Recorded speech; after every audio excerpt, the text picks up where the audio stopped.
What is up, Pop Monsters? You're listening to your only podcast filled with commentators, content creators, and professional hosts inside the FGC who refuse to give it up. I am one of your two hosts, the Purple Sharpie, and I am joined by... SAKI Sakura, and that's right, you will never pry this microphone off of my cold hands. I'll be here every single day of the week, 24/7, 368 days a year. We are back. You love to see it. Saki, this week we have a bunch of news. I believe we actually start off with a game that you are personally familiar with. You want to talk about it? Yes, my love, my passion. It's for the passion. Mortal Kombat 1 Final Kombat has officially passed at this time of the recording. We've talked a lot about it in previous episodes, and I am thrilled to say that we have made it to the end of season 1 for competitive Mortal Kombat. Sharpie, let me tell you, we got LCQ recap, we got group recaps, and we got the grand finals. But first, let's go ahead and break down LCQ, probably one of the most hype LCQs for sure. John Cena was in the finals, by the way. If you didn't know, was featured in LCQ, and I strictly mean that was literally Peacemaker after Peacemaker after Peacemaker during LCQ, as well as we also got to see, of course, Kenshi. But you know what? Talking a little bit about LCQ, the South American region, Sharpie, they showed up. How so? What exactly did they show off there? You know what? Actually, I'm going to interrupt you for a moment because I actually remember a small section of LCQ. Specifically, I actually remember the fact that like Sonic Fox did something kind of crazy in part of pools. I believe they actually had brought out like some type of, that's what it was. They actually went ahead and revealed that they had been supporting the Brazilian scene specifically. And so like right here, I believe this is part of the qualifiers. They actually take off their jersey to showcase Brazil. I don't remember actually who they're up against. You know who that is, Saki? I do. So, okay, first and foremost, this was actually on the group stages, which, by the way, we'll cover in just a little bit at how killer some of these stages were. But Sonic was facing actually up against, I believe, Killer Shinnok? No, not Killer Shinnok. Is it Conqueror? It's one of those two. I always get them confused, but look at them just taking a picture right there. And it was actually interesting because for one, LCQ was a big opportunity. It was actually in Toronto. So a lot of the Latin American community had an easier time getting their visas to head into Toronto. And mostly the Brazilian players. Now, when we talk about the South American FGCs for specifically Mortal Kombat, Brazil is one of the top countries from South America that really plays MK. And it shows, right? At the end of the day, it's like, you definitely see the level of passion, the amount of energy that they go in, the amount of support that they're going in for. And one of the things that they have always wanted is Sonic to head to a tournament. It is Killer Shinnok, by the way. Gotcha. That would definitely confirmed there after I got to see the footage. Once again, had to like remind myself. But yeah, so Sonic has wanted to go to Brazil. They haven't gotten a chance to because, you know, there's always something happening in between. This was the first competition that we actually, full competitive season that Sonic was able to participate. You know, we had MK11 competition, but it was super late in game and most of it was online. Due to the pandemic, of course. So Sonic has always been requested, hey, we want you to come down here. We want to see you play. We want to actually be part of things. And with that in mind, Sonic also was wearing that Brazilian jersey under their hoodie for the support of Brazil. And I think that's so awesome because it shows that Sonic is not just a North American legend, more of like a global icon in a way. Yeah. I think that's really, and we've talked about it before, you know, international tours are important, but very frequently we see tours that say that they're going to be worldwide, and then there's no presence specifically from Central or South American, and the only presence we see in America is from the United States or Canada. So it's nice to see an American player rep the entirety of America, not just North America. You know, that's kind of nice. But I'll allow you to continue with the showcase here, Saki. Absolutely. So of course the other Latin American talent. Now this is also a legend in the making. Twins. So in the group stages, the twins I believe were in separate groups if I'm not mistaken. But honestly, all of those group names inside Saturday's tournament was insane. Only 2 could have gotten out. It was about 4 players in each pool if I'm not mistaken, or 5. I'm gotta remember those numbers off the top of my head, but you definitely only 2 could have progressed, right? And there was a bloodbath after bloodbath. So you had the Chilean twins, who they were the expected 2 people to definitely make it out of their groups and into the final top 8 for Sunday's bracket. But we also got to see some more, again, international combat. Faisal Combat, one of the Middle Eastern qualified champions during the Middle Eastern Pro Comp online, was actually fighting against Tekken Master. Now, I need everyone to understand that Tekken Master is a legend in the Mortal Kombat community. Like, I would honestly say is like, you know how you know Arslan Ash as that Tekken player? Well, yeah. Tekken Master, even though they do play Tekken, they are the Arslan Ash of Mortal Kombat. Oh, and wow. One of the winners, or rather one of the top dogs expected to have made it to Final Kombat, actually going down to face y'all Combat, who was able to make it to the grand finals. And this was insane too, because it was with Katana. So all you Katana put down players, guess what? You got featured in Final Kombat, and right here, you know, battling against the twins, no easy feat, and what a great performance that they were able to perform against, you know, again, international combat. Like, I feel like we had the 2 Americans, which was actually 3 Americans, which was Mighty Unjust, Ninja Killa, and Sonic. And Combat, my apologies, so 4. And then the other 4 were all international contestants that really made and shone so brightly, and I loved every second of it for them. And then in addition to that, we also kind of got to see as well Hayate versus Conqueror in the Kenshi Mirror. I think that was also a really hype match in of itself, just because of the fact that we got to see how powerful Kenshi was, but then in addition to all of that, Sharpie, we kind of saw a taste of Kenshi's medicine on each other. Like, the 2 best Kenshi players actually getting a taste of their own medicine. Is Kenshi considered like really, really good at a high level in general? I remember when the game first came out, you were messing around with Kenshi, Sonic was messing around with Kenshi, like Katana Prime was messing around with Kenshi. Has that like success still been like parroted in this stage of the game? Absolutely. Now, I wouldn't say that it's the same level, because the thing about Sonic, Katana, myself, everybody who touched Kenshi, especially during beta and at the start of launch, we had never experienced a puppet character. Now, I have experience with puppet characters because I play anime, right? So I have, you know, very common here. Zato, exactly. It's super, super common. I'm sure there's plenty of puppet characters in Skullgirls at some point. I hope I said that right. There actually are not, but there's not. No, thankfully, there really are not.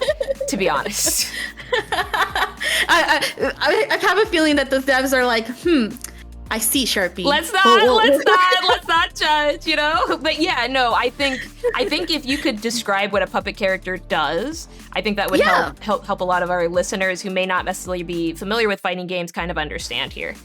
Yeah, absolutely. So honestly, I'll take Kenshi on his previous form, and I'll take Kenshi now, so you can kind of see what we mean by that. So previously, Kenshi obviously had Sento.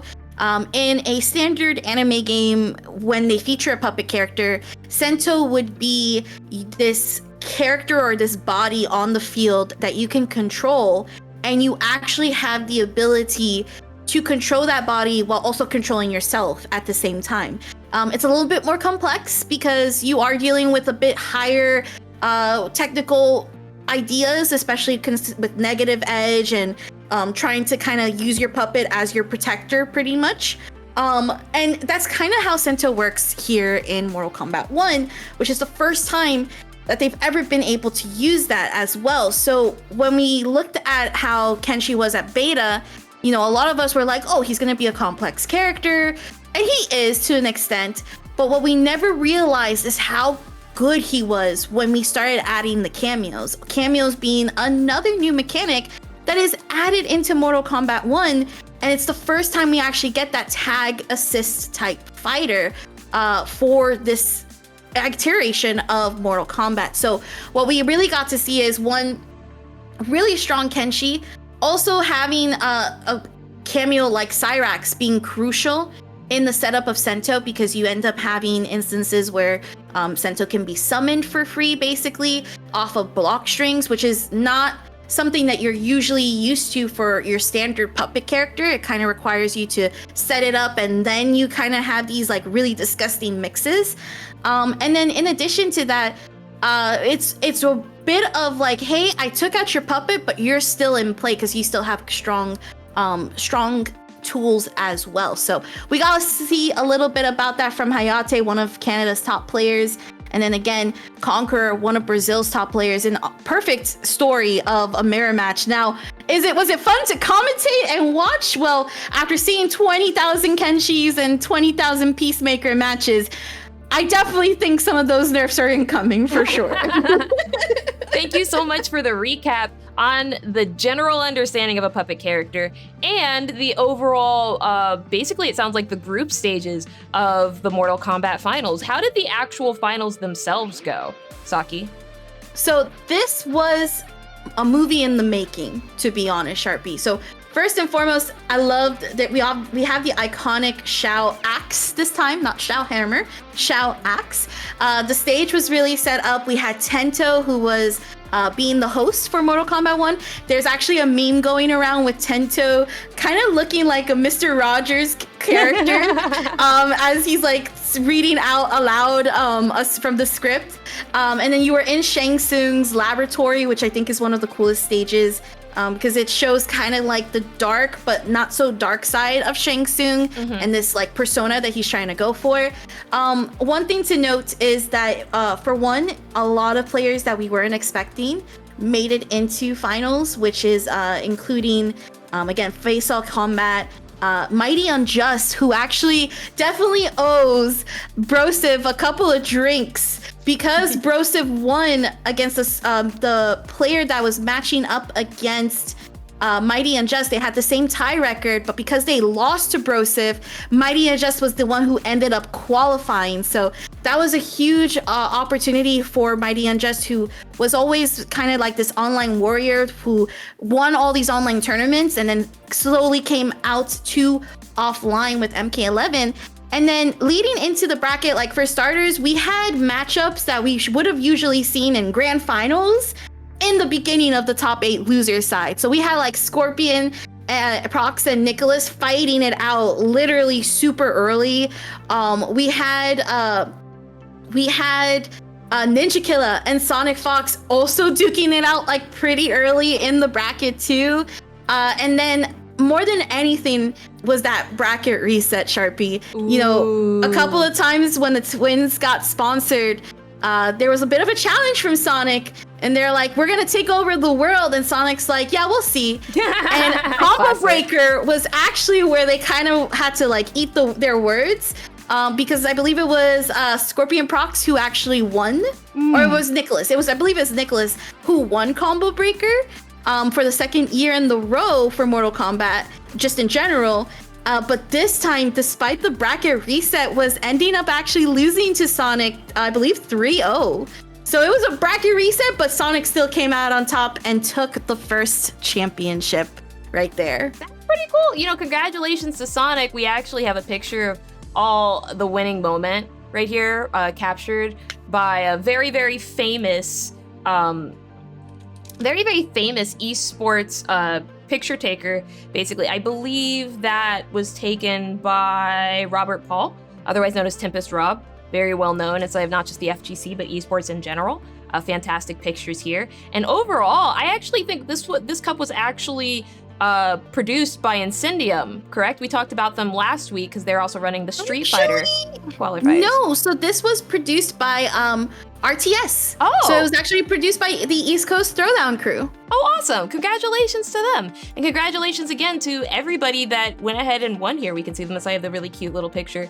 Actually, I want to showcase this kind of like vanity picture we have here with Sonic sitting here in front of their bookcase with their winning device. Like, and this is the second time I think Sonic has won something like this, because they actually posted on their Twitter with them inside of like their little fur hat with a huge Thor from winning the Mortal Kombat Final Kombat in MK1, and now they've won this as well. So they have two different weapons. Specifically, they added the quote, "Now I can dual wield," which was really just hilarious to me. But hey, Saki, thank you so much for that fantastic showcase overall. Actually, I want to go ahead and throw it back to you, and I know I'm relying really heavily on you these last couple of casts, it feels like, but there was actually a really cool opportunity for a lot of people to get ready for one of the biggest fighting game tournaments in the world, Evolution 2024. Can you go ahead and tell our viewers exactly what that opportunity was about? Yes, so this was the PlayStation Road to Evo. Now we had about 2-ish types of weeks before the date of this recording that we got to see both EU show out and also NA show out. So if you're not too familiar, because PlayStation is a partner and pretty much is the brand for Evo, they actually have these competitions called Road to Evo. They've done it since we came back from the pandemic on 2022, and they've been consistent every single year. And what's really amazing about them is that they pretty much take the PlayStation tournaments that you can literally sign up on your console today if you wanted to, and be able to actually make it for getting an all expense paid trip to Evo, which is really awesome. Because if you really think about it, we talked about it in a couple of ways before, how tournaments have been super expensive, and you definitely want to be making sure that you're being on top of saving and things like that. And so having opportunities like this is one of the ways that you can actually head to your destination. Now, I had the absolute pleasure, Sharpie, to be able to commentate NA Guilty Gear Strive, which is what you're watching right now. Let's go, with Saki! the beautiful Jadelyn, by the way, queen of Guilty Gear. Fantastic show. If you definitely want to check it out, you should be looking at PlayStation on the YouTubes and all the channels. But there was actually more than just Guilty Gear Strive, Sharpie. There was? What other games?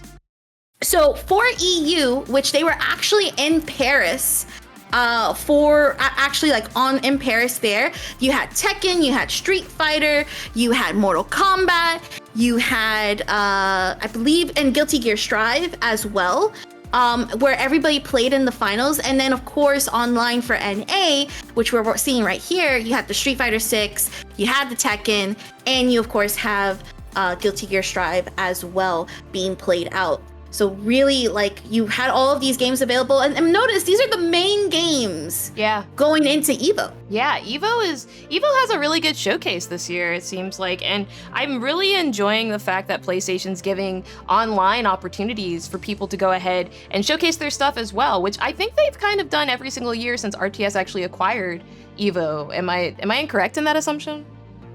You are correct in that assumption. I definitely feel like with these Road to Evos, it's a different approach, right? Now, I'm going to have to rely on you for this one, Sharpie. Oh, of course.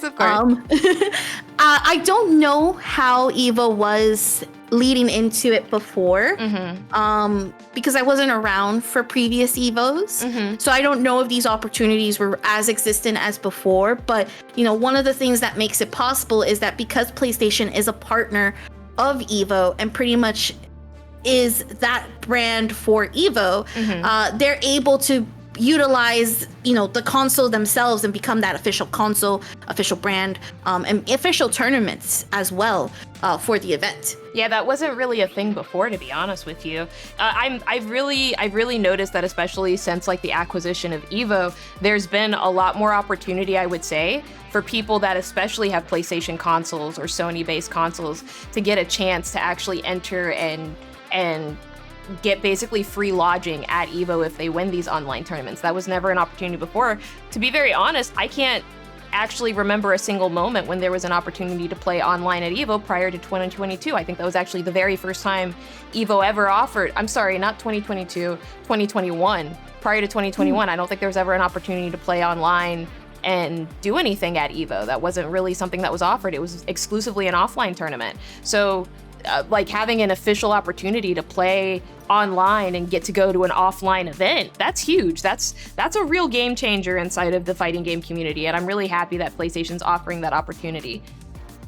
I agree 1000%, and I will say this till the day I die. Yeah, I am a PlayStation girly through and through. All right, same. I will love me PlayStation always. Big same. Honestly, I am so incredibly excited to announce this next little bit of news, just because it's something that I'm very passionate about. Shout out to every single person who has ever been taken for a ride. Marvel Versus Capcom is coming back. That's right, Switch, PlayStation, they even announced PC ports for the Marvel Versus Capcom fighting game collection. They got X-Men Children of the Atom. They got X-Men Versus Capcom, the original. X-Men Versus Capcom 2, I think it was Return of the Superheroes. They have Marvel Superheroes. That was like the original Marvel Versus Capcom before they even did Marvel Versus Capcom, just Marvel fighters fighting together. The X-Men Versus Street Fighter, that's the other one, my apologies. And then of course, you have Marvel Versus Capcom 2, and you have the final game, which was kind of a little bit out of place, was actually the Punisher. That was like super duper out of place, to be honest. A lot of people were really confused. They're like, why are you here? My personal thoughts, and this is just a huge, like really huge conspiracy theory, to be honest. I just think that it has to do with the Marvel Cinematic Universe. They've been teasing like the Kingpin a lot inside of the Marvel Cinematic and the Marvel like television show universe. Like they did it inside of Echo. They did it inside of Daredevil. They did it inside of the Punisher. Like Vincent, I think his name is Vincent Defoe or something like that. Vincent DiMaggio or something like along those lines. He's a very good actor, and they've really been like kind of teasing his character. So I kind of understand why they added the Punisher, specifically because they're like, yo, go ahead and battle the Kingpin. But it's like beat 'em ups and fight 'em games kind of just work really well together. I did actually want to showcase an instrumental part of this right here, and I'm gonna pause it on the exact frame. Hopefully I get it correctly here. But there are quite a few additional things that they have here. Like the level before, they have training skills, so you can actually go in here, you can test frame data and actually learn. They have different specials, one-punch specials you can go ahead and turn on. But I think the craziest part was the fast load. I'm sorry, this isn't the craziest part. The craziest part is actually immediately after this. Here we go. Check this out.